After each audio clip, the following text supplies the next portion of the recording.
Welcome to another episode of Farewell Mr. Nice Guy. I'm your host, MNG. And man, check this out. So one of the things that I came across is trying to understand how to embrace change. And why should we change? Now, I got a few things here that I want to get off my chest. Because one thing is for certain in life. And one thing is consistent in life. And that's change. We change from babies to toddlers, from toddlers to teens, from teens to adulthood. So we're always going to change. Our environments are going to change. The world around us is going to change. Change is completely inevitable. But before we go ahead and get into that, make sure you like, comment, subscribe, and share. Now, we should embrace the idea of change.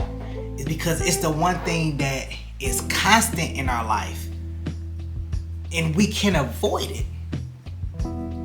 You change physically, you change mentally, you change every second of the day. There is some type of change. If you live in a state where the seasons change, it's always going to be different seasons. The days change. Nothing is ever the same. You don't wake up and it's not like it's the Truman Show where everything is the exact same day in and day out. There's no change whatsoever. So why should you embrace the idea of change? Well, as I stated, it's the only constant that happens in life. There is no choice but to change. You can't stay the same age forever. You're going to get older. You may decide to lose weight. That's a change. You may decide to learn something new. That's a change. I had to embrace change. Recently, I had to embrace change. And one of the things that I want to share is some of the events that happened in my life where I had to adjust to change. So one of the things that happened, and this happened a few years ago, is I had got laid off from my job. Never been laid off before.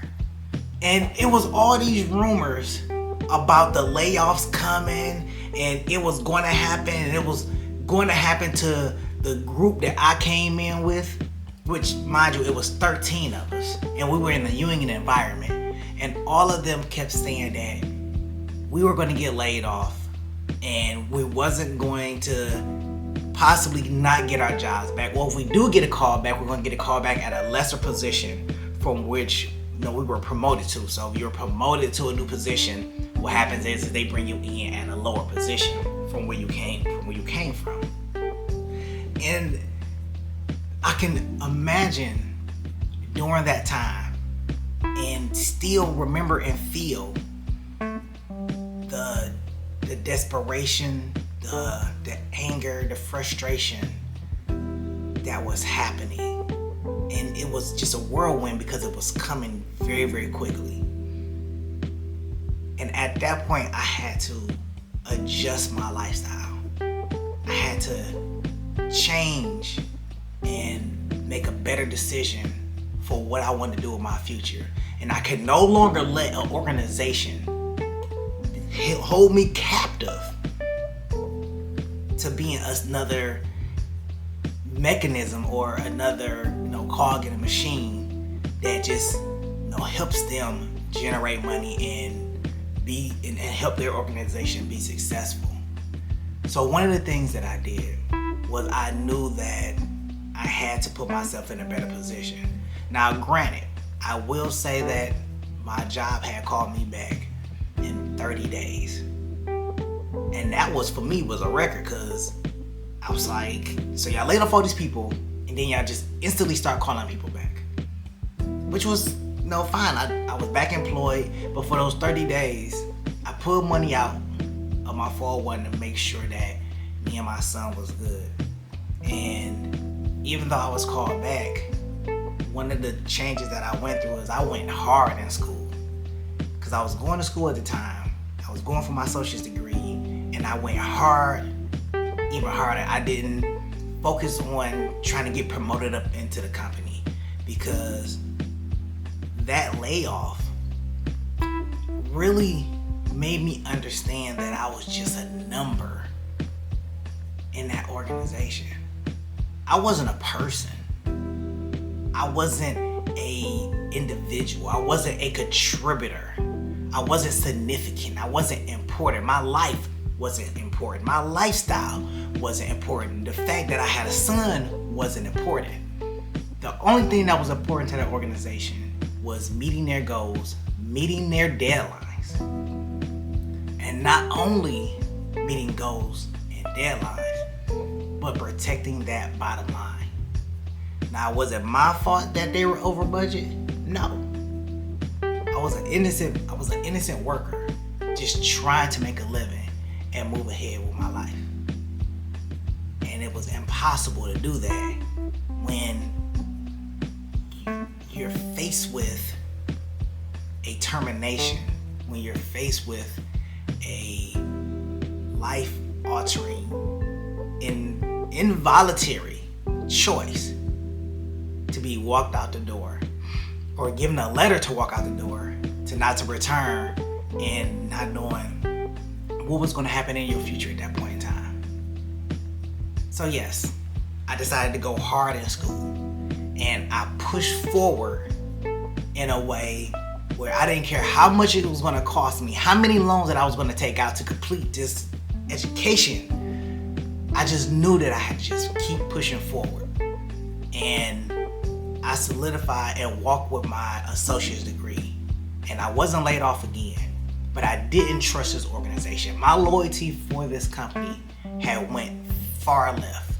I was no longer loyal to an organization that held my life in their hands. So I had to bet on myself and bet hard. So I went and I started my animation company, and I dabbled and dabbled in animation for a little bit. And then even along with that, I was still writing poetry, I was still writing my books, was trying to kind of get an upstart on some, or if not one of my businesses. So, and I tell you this story is so you can understand, and if you may already know, is that you're just a number to organizations, and that you should always bet on yourself. Now, I further went on to get my associate's degree, but I also went and got my bachelor's degree in HR, but I also got my certification in HR. And I pushed forward. I became a risk taker. And what I mean by risk taker is I decided to leave my job. During the pandemic, where everybody left their job, I decided to leave my job and go and pursue the realms of HR, and worked in a few organizations. I took that risk to learn new people, learn new organizations, have new experiences. I was no longer going to let life come to me. I went out there and I grabbed life. And I said, I am going to show not only my son, but I'm going to show the world that bet on yourself can get you ahead. And in doing that, I moved further in my career than I would have done had I stayed in that one location. And to even get it further, somebody in the organization had told me this after I left. We had plans for you because you did such a great interview for a manager position. We had plans for you to put you over here once this person retired. All you had to do was apply again. You had plans for my future. You had plans for my future. And I can tell you that the pay wasn't such a big upgrade. The 15 years that I was at that organization, I only moved up $30,000. In 15 years, now imagine had I jumped to other organizations with that same experience and how much money I would have went up had I just moved a few times. My income has went up a few thousand since jumping from organization to organization. And it is true, staying still at one organization will not net you the money that you're actually looking for. However, if you decide to jump from organization to organization, you're going to net more money doing that versus staying where you at. I was listening to a CEO, and it was funny because I didn't understand it back then. But he had said that he only stays at an organization for 5 years, and then he moves on to the next challenge. And I was like, well, why would he do that? Staying at one location for 5 years is good. But he said after 5 years, you did everything that you could do. If the organization is running seamlessly, then there's nothing more for you to do. You move on to go to the next challenge, but then he takes that experience and apply it to the next position. And then because of the experience that he learned over there, now he's going to get more money for when he moves over to the next position. In order to grow, you have to change. Going through all the trials that I went through and growing and changing and evolving, I was able to put myself in key positions to do better. And it took a little bit of networking as well. I don't want to say that I got all these positions pretty much on my own through just hard work and tears. Like, I had to network as well. I had to rub shoulders with some people, and that's always good, especially in your career when you're deciding to go forward. You never know who you may need in the future.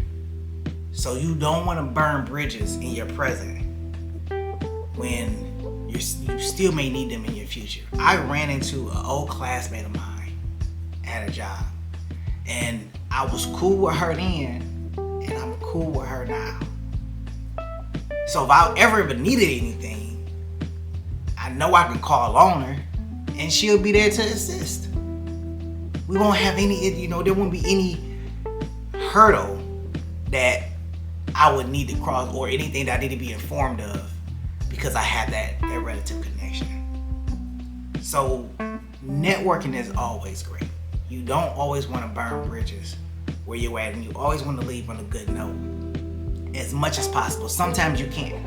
I learned that the hard way. Somebody lied on me at one position and stated I had talked bad about staff and everybody, from managers on down. I completely dismissed and dogged out the whole HR department. I dismissed and dogged out the whole executive team. And this was a replacement of mine. And they told everybody that he said all kind of bad stuff. Who? Me? MNG? No. I'm only here to promote and motivate.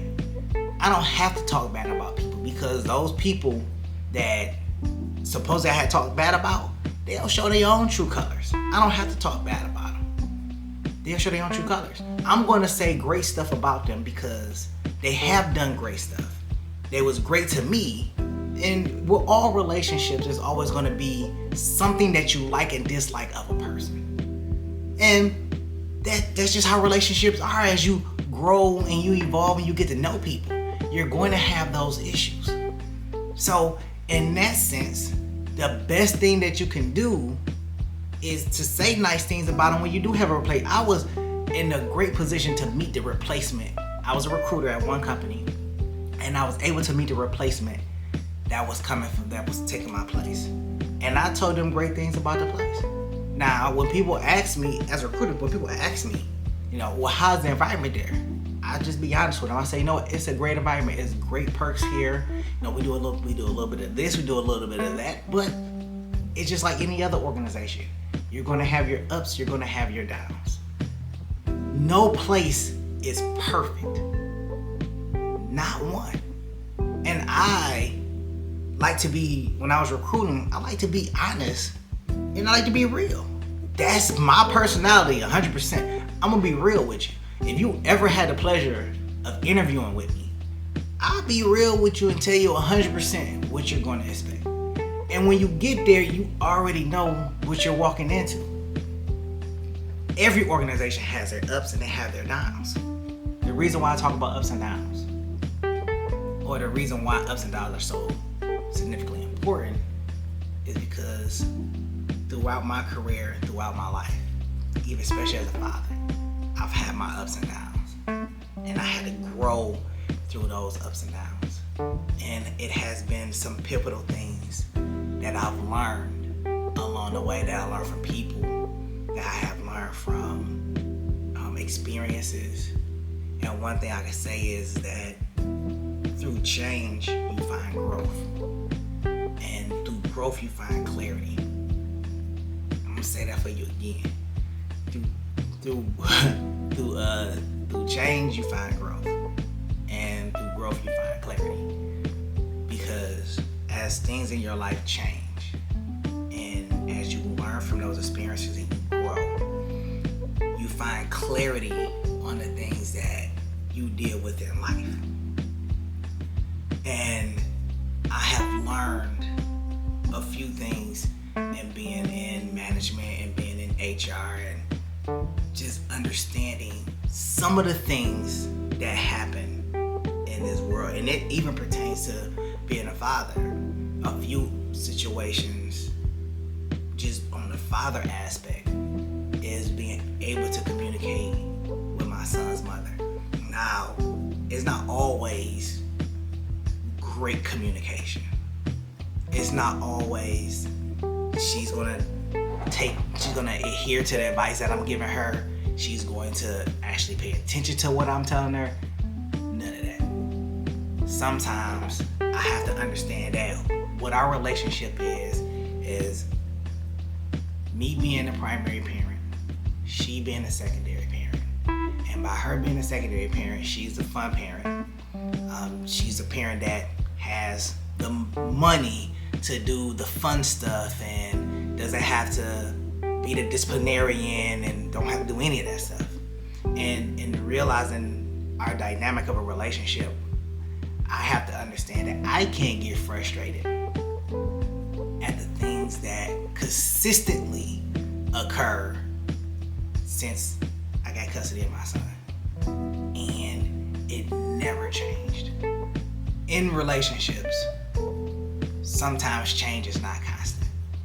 Now, their situation may change, and my situation may change, but our behaviors to each other may or may not change.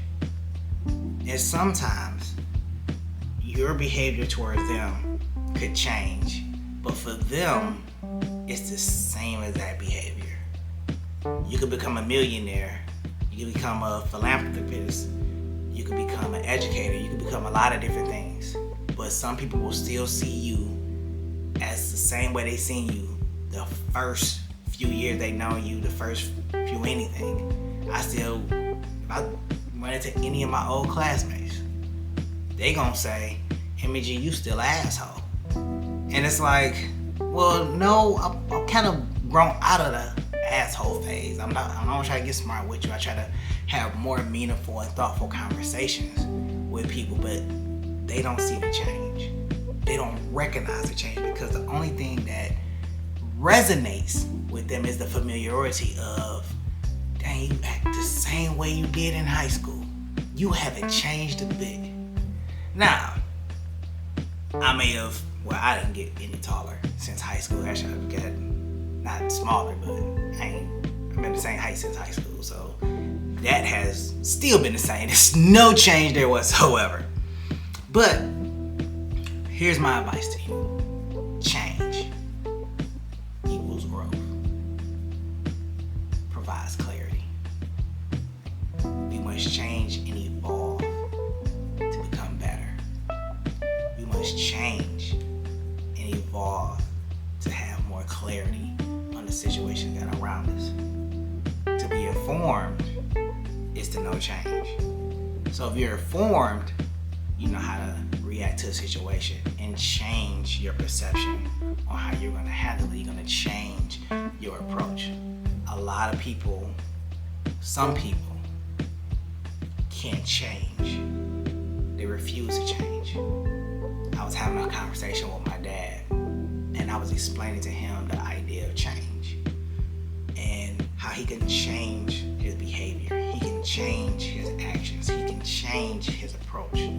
But he's so reliant and dependent on how he was raised, the generation that he came from, how things always be, that he doesn't want to accept change. And he can be in a better, healthier situation. He can lose the weight that he want to lose. He can do a lot of things had he just changed his perspective on how he approached the situations that he want to approach in order to have better, healthier relationships. Quit drinking, quit smoking. But because he is so reliant and dependent on how he was raised and how he maintained and hold his relationships, he figures everybody should just adhere to how he is and who he is and what he is, versus him taking everybody's perception and perspective of who he is and saying, you know what, maybe I should change. Maybe I should do better. Maybe I can approach these things differently. But he doesn't. Which, the only thing that becomes constant is the same conversation that we have over and over again of me telling him that he should change his perception and change his perspective on how he approached things, which then I met with the same conversation, the same dependency that he has on who he was, how he was, and how he was raised. Look, I done held y'all long enough. This is MNG. Don't forget to like, subscribe, share, and I'll catch you on the next go around. Peace.